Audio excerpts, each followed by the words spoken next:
ഇന്നൊരു പഴയ ഓർമ്മയിലേക്ക് ഈ ഒരു കുപ്പി കൂട്ടിക്കൊണ്ടുപോയി. അപ്പം ഞാൻ വിചാരിച്ചു നിങ്ങളായിട്ടൊന്ന് ഷെയർ ചെയ്യാമെന്ന്.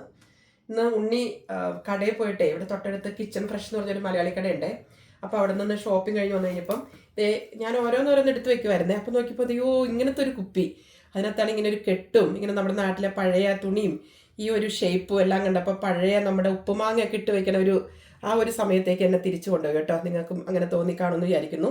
പഴയ കാലത്ത് നമ്മുടെ നാട്ടിലെ എല്ലാ വീടുകളിലും ഇങ്ങനെ ഭരണിയിൽ ഉപ്പുമാങ്ങയൊക്കെ ഇട്ട് ഉപ്പിലൊക്കെ ഇട്ട് വെച്ച് നമ്മളത് തുറക്കുമ്പം കിട്ടുന്നൊരു ഇതുണ്ടല്ലോ, അതൊരു ഭയങ്കരമാണല്ലേ. അപ്പം എനിക്ക് അങ്ങനെ തോന്നി. അപ്പോൾ അതുകൊണ്ട് ഞാൻ വിചാരിച്ചു നിങ്ങളെ കൂടി ഇത് കാണിക്കാമെന്ന്. ഇതിൻ്റെ പേര് എഴുതിയിരിക്കുന്നത് മാംഗോ പിക്കിൾ വറമാങ്ങ എന്ന് എഴുതിയിരിക്കുന്നത്. എന്താണെന്ന് അറിയാൻ പാടില്ല, ഇതൊന്ന് തുറന്നു നോക്കട്ടെ കേട്ടോ.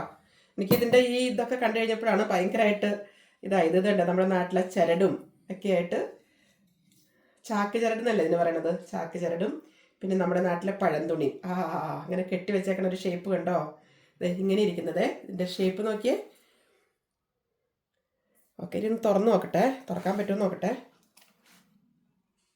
തുറക്കാൻ പറ്റുന്നുണ്ട്. ഓ തുറന്നു. എന്താണെന്നറിയില്ല, വറമാങ്ങ എന്നാണ് അവർ എഴുതിയിരിക്കുന്നത്. ഓക്കെ, ഇത് പീസ് മാങ്ങ തന്നെയാണ്. അപ്പോൾ അത് എന്താണെന്നറിയില്ല, നോക്കട്ടെ എന്നേ.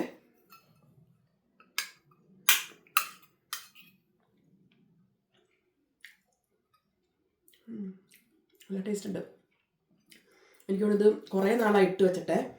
അപ്പം ഇങ്ങനെ അതങ്ങ് അലിഞ്ഞു ചേരുന്ന മാങ്ങയത്, അങ്ങ് നാക്കിൽ വെക്കുമ്പോഴത്തേക്ക് അലിഞ്ഞു പോകണം. അങ്ങനത്തെ ഒരു മാങ്ങ. എന്തായാലും സൂപ്പറാട്ടോ, നല്ല മാങ്ങ, സൂപ്പർ.